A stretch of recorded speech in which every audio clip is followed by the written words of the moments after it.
여러분 오늘도 너무 더웠죠? 고생 많으셨습니다. 온 마음으로 또 예배드리러 이 자리에 오신 우리 한 명 한 명 너무 소중한 것 같고요. 귀한 것 같습니다. 옆에 분들 다시 한번 격려해 주세요. 오늘 더웠는데 수고 많았다고. 네, 정말 수고했다고 격려해 주시기 바랍니다. 앞으로 주중에 제가 이제 한 3, 4회를 거쳐서 에스겔서를 나눌 텐데 이 에스겔서를 통해서 우리에게 주시고자 하는 하나님의 마음을 발견하는 그런 여러분이 되시기를 바랍니다. 자, 설교를 시작하면서 잠시 에스겔서의 개요를 제가 살펴보도록 하겠습니다. 짧게 나눌게요. 자, 우리 에스겔서의 저자는 예루살렘 제사장 가문 출신의 선지자 에스겔입니다. 그리고 그는 BC 597년 바벨론의 2차 포로 때 유다의 왕 여호야긴과 함께 바벨론으로 끌려간 인물입니다. 이 에스겔은 포로 공동체 내에서 활동을 했어요. 자, 동시대의 예언자 중에 예레미야가 있죠. 남유다 예루살렘에서 주로 활동했고요. 또 바빌론의 궁정에서 활동한 다니엘이 있습니다. 그들과는 다른 위치에서 활동하면서 주로 포로 유대인들에게 하나님의 메시지를 전했죠. 그의 사역은 약 22년간 지속됩니다. BC 593년에서 571년까지. 자, 시대적인 배경을 잠깐 볼게요. 자, 에스겔서의 시대적인 배경은 남유다 왕국이 바벨론에 의해 BC 580년에 멸망당했죠. 많은 유대인들이 포로로 끌려간 시점입니다. 자, 이 시기에 이스라엘 백성은 영적으로 깊은 타락에 빠져 있었고 또 우상숭배, 도덕적인 부패, 사회적 혼란이 만연해 있었습니다. 바빌론에 있는 그 포로 공동체는 정체성의 위기가 왔어요. 신앙의 혼란도 겪고 있었고요. 그리고 그들은 무엇보다 하나님의 약속과 하나님의 임재, 하나님의 살아계심을 느끼지 못하는 소망이 사라진 상태였습니다. 에스겔은 이러한 상황 속에서 하나님의 심판이 불가피하다. 또한 그뿐만 아니라 이스라엘의 회복의 소망을 동시에 선포를 했던 것이죠. 이제 오늘 본문으로 우리가 바로 넘어가도록 하겠습니다. 에스겔서 3장 17절 우리 같이 한번 읽어볼게요. 짧으니까 시작. 내가 너를 이스라엘 족속의 파수꾼으로 세웠다. 그러므로 너는 대신해서 그들에게 경고하여라.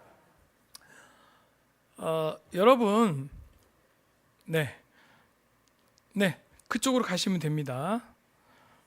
둘째 따님, 네, 예, 여러분 성경에 파수꾼에 대한 말이 좀 등장하는데요. 에스겔에서 특히 강조가 됩니다. 예. 오늘 설교 제목은 파수꾼과 나팔입니다. 여러분 파수꾼 하면 어떤 생각이 떠오르시죠? 예. 파수꾼이라는 말을 들으면 어떤 이미지가 떠오르십니까?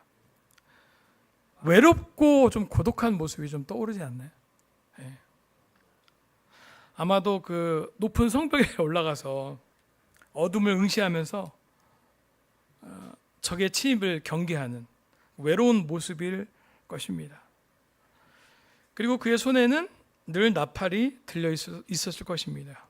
위급한 순간에 그 나팔 소리 하나가 온 성의 운명을 좌우하니까요. 하나님께서는 오늘 말씀을 통해서 오늘 말씀에서 이 선지자 에스겔을 바로 그 파수꾼으로 부르셨습니다. 그리고 그뿐만 아니라 우리요. 이 시대 바로 오늘을 살아가는 우리 모두를 영적인 파수꾼으로 부르고 계십니다. 그래서 오늘 말씀을 통해서 하나님께서 우리에게 맡기신 파수꾼의 사명이 무엇인지를 우리가 깨닫고 우리 손에 들려주신 나팔을 어떻게 풀어야 될까 생각해보는 그런 시간이 되기를 바랍니다. 자, 첫 번째 이 파수꾼의 사명, 첫 번째 포인트 파수꾼의 사명인데요. 에스겔서 3장 17절부터 19절, 아까 17절 읽었지만 다시 한번 제가 19절까지 읽어보겠습니다. 사람아, 내가 너를 이스라엘 족속의 파수꾼으로 세웠다. 그러므로 너는 내가 하는 말을 듣고 나를 대신하여 그들에게 경고하여라. 가령 내가 악인에게 말하기를 너는 반드시 죽을 것이다 할 때에 내가 그 악인을 깨우쳐 주지 않거나 그 악인에게 말로 타일러서 그가 악한 길을 버리고 떠나 생명을 구원받도록 경고해 주지 않으면 그 악인은 자신의 악한 행실 때문에 죽을 것이다. 나는 그 사람이 죽은 책임을 너에게 묻겠다. 자, 19절. 그러나 네가 악인을 깨우쳐 주었는데도 그 악인이 그 악한 행실과 그릇된 길을 버리고 돌아서지 않았다면 그는 자신의 악행 때문에 죽을 것이다. 그러나 너는 내 목숨을 보존할 것이다. 아멘. 파수꾼의 사명. 첫 번째, 파수꾼은 경고하는 사람이에요. 이스라엘은 전쟁이 위기나 회개를 촉구할 때마다 제사장이 이 나팔을 불었습니다. 그 소리는 민족적 재난의 경고이거나 혹은 공동체 전체의 회개를 요구하는 외침이었죠.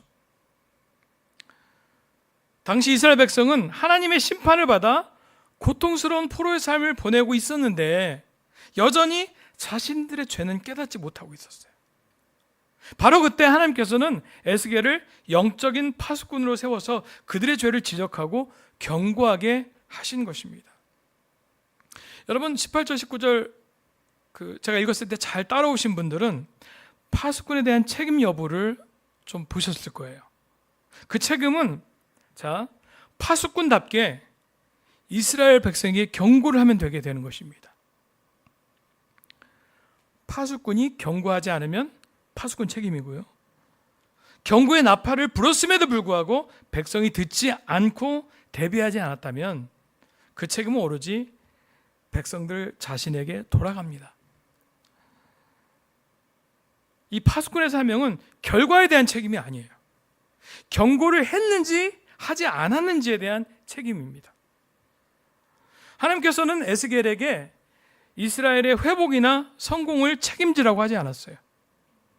다만 하나님의 말씀을 있는 그대로 듣고 그 말씀을 백성에게 전하여 그들을 깨우치는 그 과정에 충실하라고 명령을 하셨던 것이죠.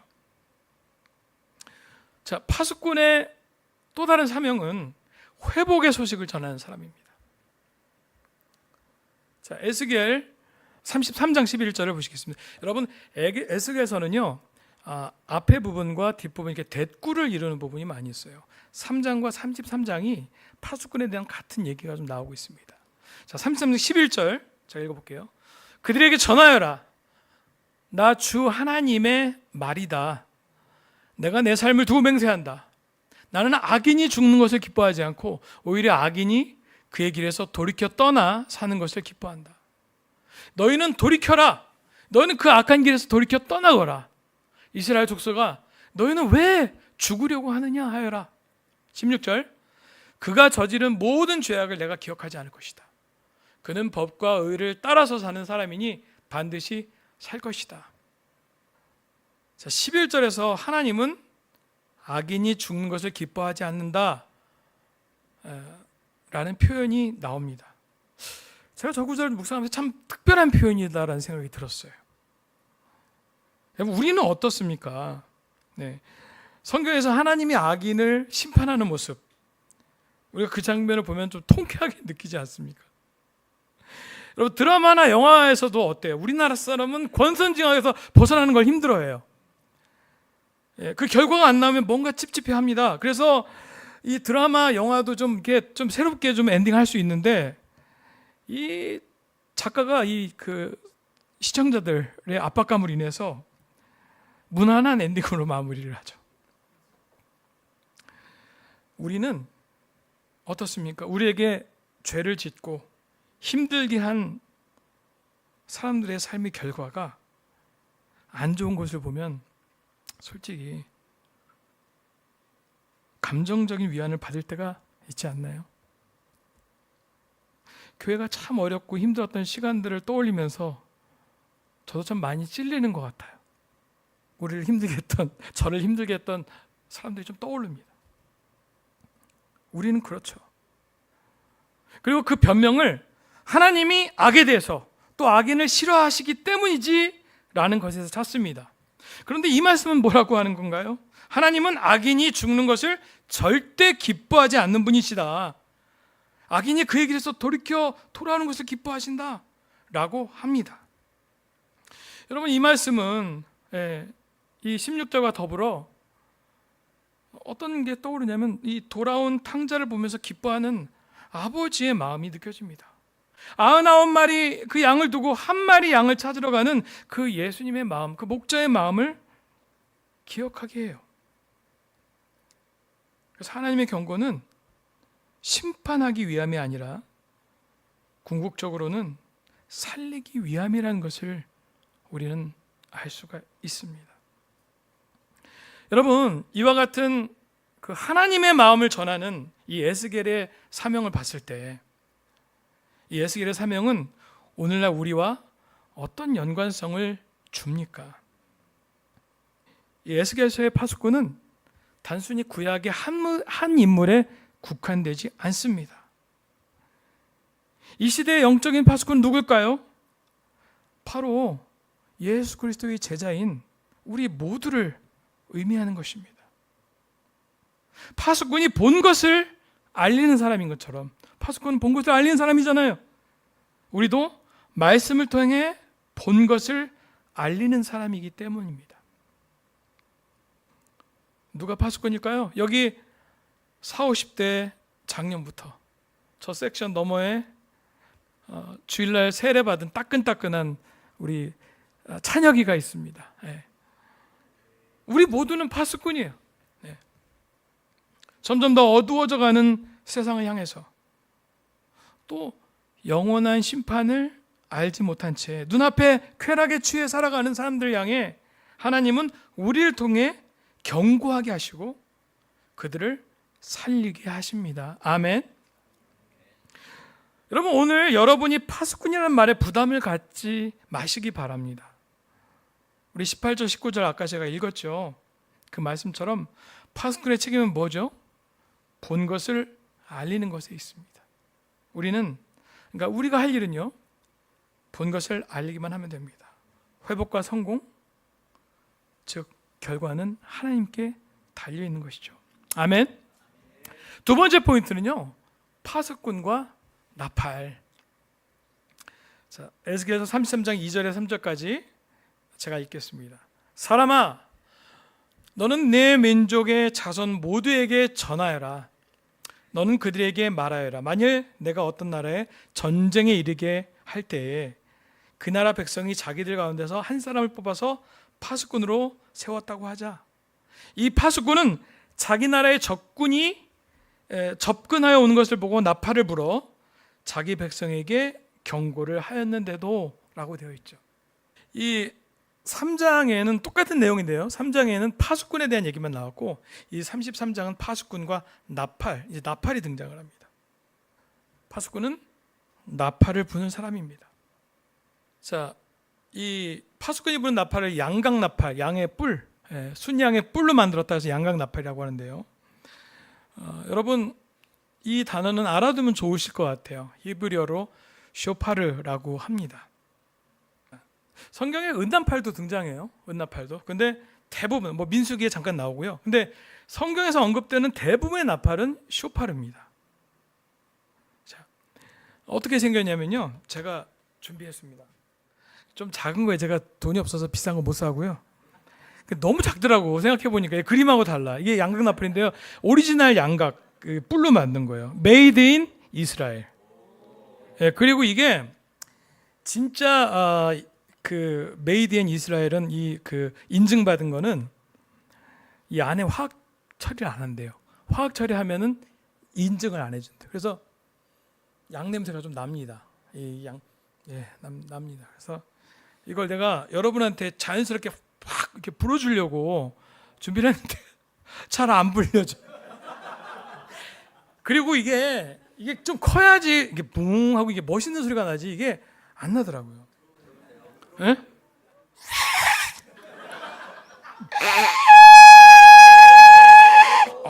자, 뭘 이렇게 좋아하세요? 예? 이렇게 생긴 게 진짜 이제 이 정도는 돼야죠. 예. 그래서 여러분한테 한번 좀 들려주려고 나팔절 있잖아요. 나팔절에 어떻게 저거를 부나 저기 있어요. 한번 나팔절에 부는 너무 비교가 되죠. 한 번에 길게 불면 왕이 오신다.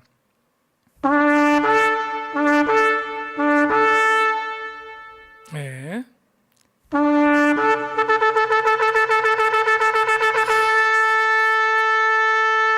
저렇게 불 수 있는 거는 정말 길게 불면 왕이 오셨다. 트럼펫 같죠, 진짜. 네.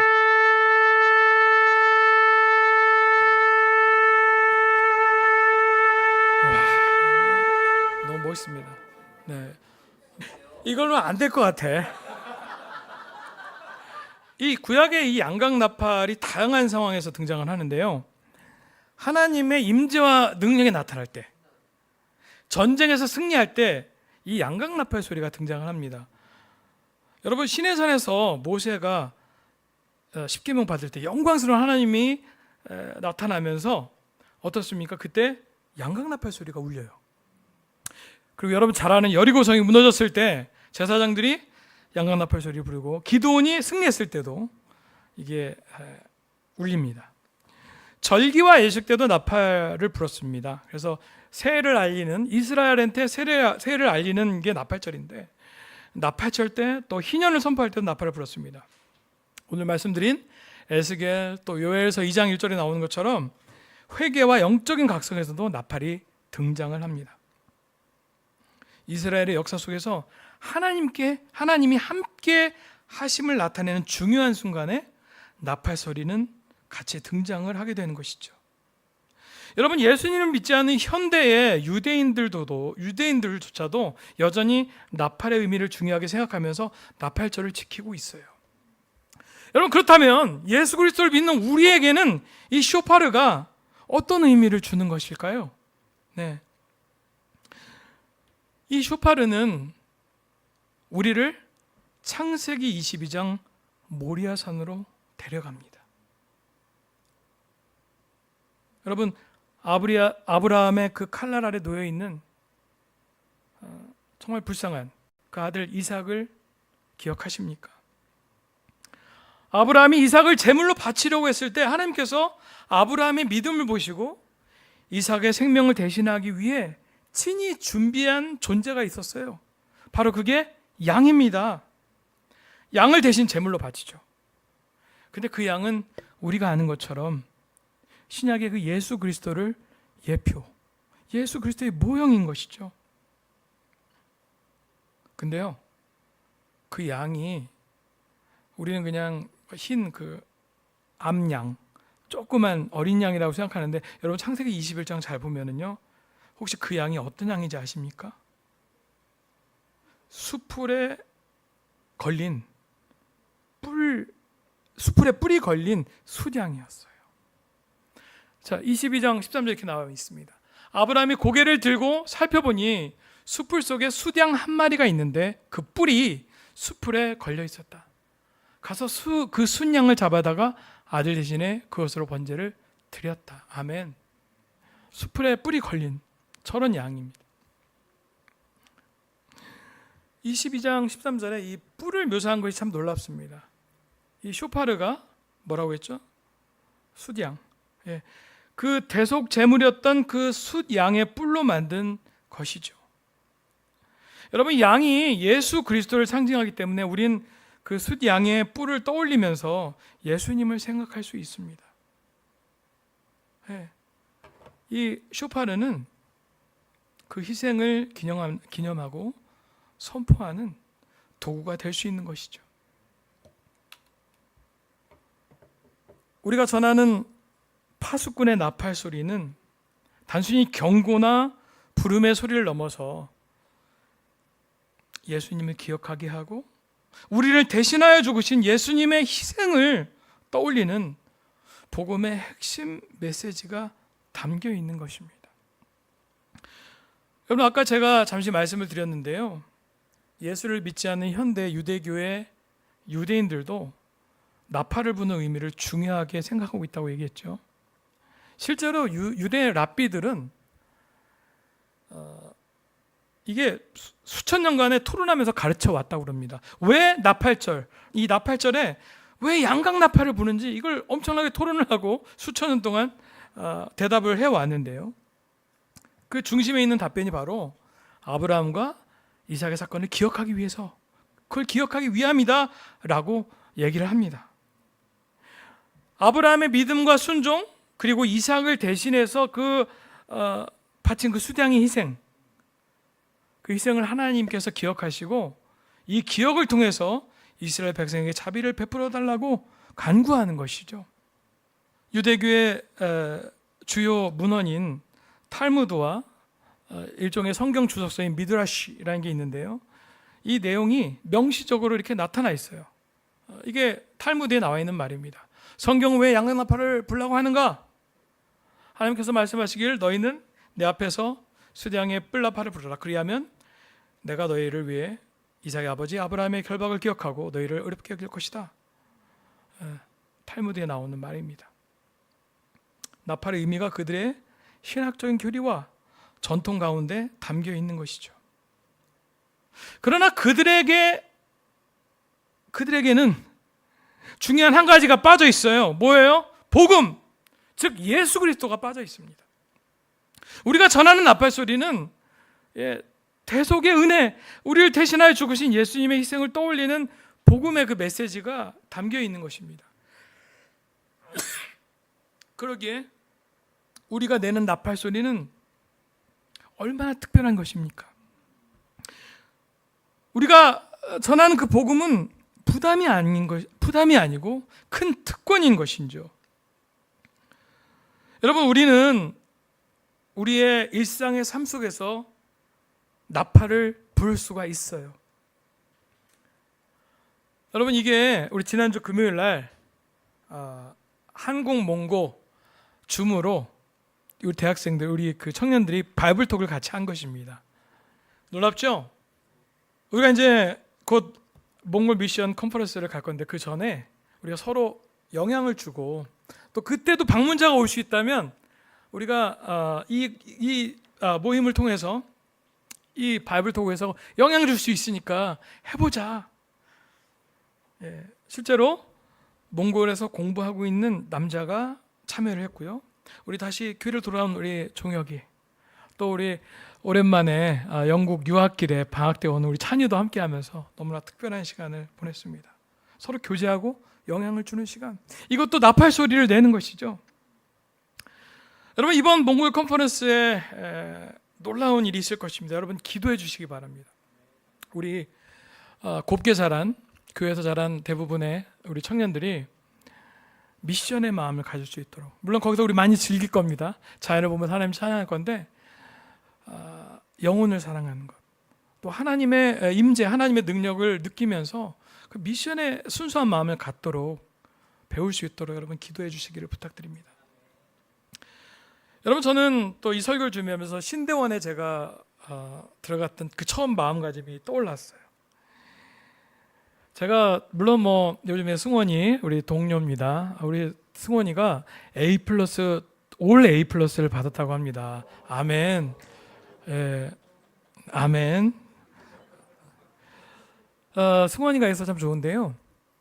배우는 것도 배우는 거지만 저는 이 교회 안에서 주로 교회 삶을 만나니까 밖을 좀 떠나고 싶었어요. 우리 형제자매들이 지내고 있는 치열한 사회 속에서 여러분이 믿음의 싸움을 싸우면서 미션을 하고 있잖아요. 저도 그러한 마음으로 세상에 뛰어 들어가서 치열하게 고민하고 주님을 의지하면서 사람들을 만나고 다양한 사람들에게 영향을 주고 싶었습니다. 근데 감사하게도 하나님이 참 많은 사람들 보내주시고 교회 방문하게 하시고 많은 축복과 격려를 주셨어요. 근데 다시 한번 좀 생각해 봅니다. 제가 이제 한 학기 남았는데요. 우리 승원 형제는 한 학기 시작했고요. 다시 그때의 마음으로, 그 순수했던 마음으로 돌아가서 그 미션, 사람들의 영혼을 사랑하는 마음, 순수하게 예수님처럼 사랑하는 마음, 그 마음을 배우고자 기도하고 있습니다. 여러분, 우리 모두 함께 나팔을 불어봅시다. 여러분, 일상에서 작은 아이디어로 시작할 수 있는 것 같아요. 여러분, 직장 동료와 좀 가벼운 티타임을 보내면서 격려하고요, 공감해주면서 그리스도의 향기를 전해줄 수 있지 않나요? 그것도 나팔을 부는 것입니다. 여러분, 축구팀, 야구팀을 다시 한번 해봐야 되겠습니다. 코로나 이후에 되게 힘들어진 교회가 있고 그걸 잘 극복한 교회들이 있는데, 그냥 정해진 어떤 뭐 구역이라든지 셀 일반 교회들 그렇게 부르잖아요. 그 소그룹에서 벗어나서 정말 같이 취미를 같이 하고 좋아하는 사람들이 함께 소그룹을 이루어서 그 안에서 즐기면서 누군가를 초대해서 하는 그 미션을 통해서 그 소그룹이 움직인 교회들은 그 어려움 속에도 성장하고 계속 잘 지냈다라는 통계가 있습니다. 저는 우리가 우리 축구팀도 있고 팀들과 우리 부모님들이 함께하면서 방문자들 함께하면서 했던 좋은 기억이 있는데, 어쩌면 우리 이제 날이 시원해지고 우리 축구팀, 야구팀, 요즘에 야구 젊은 친구들 야구 너무 좋아하잖아요. 그런 걸 통해서 우리가 좋아하고 함께하는 우리 형제자매들이 모여서 그런 모임들을 또 자유롭게 하면서 영향을 주는 그런 것도, 그걸 통해서 나팔을 불 수가 있는 것이죠. 서로에게 영적으로 깨우는 거예요. 격려하고 도전 주는 거예요. 저는 그것도 우리가 나팔을 서로 간에 부는 것이라고 생각합니다. 우리 자녀를 둔 부모님이요, 방학입니다. 이 방학 기간에 자녀들과 영적으로 깊은 시간을 보내는 거예요. 가장 놀랍게 제자를 삼고 영향을 줘야 될 존재가 누군가요? 우리 가정의 가족들이고 자녀입니다. 맞지 않습니까?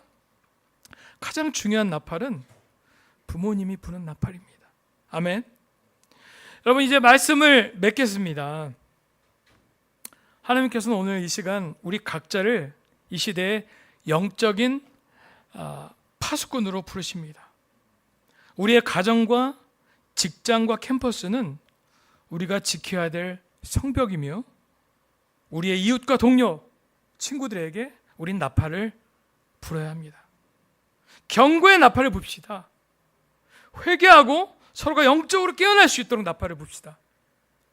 그리고 회복과 생명을 살리는 복음. 복음이 기쁜 소식이잖아요. 근데 진짜 기쁜 소식은 뭡니까? 예수님을 전하는 것이죠. 그 예수님을 전하는 나팔을 우리가 불어봅시다. 아멘. 기도하고 마치겠습니다.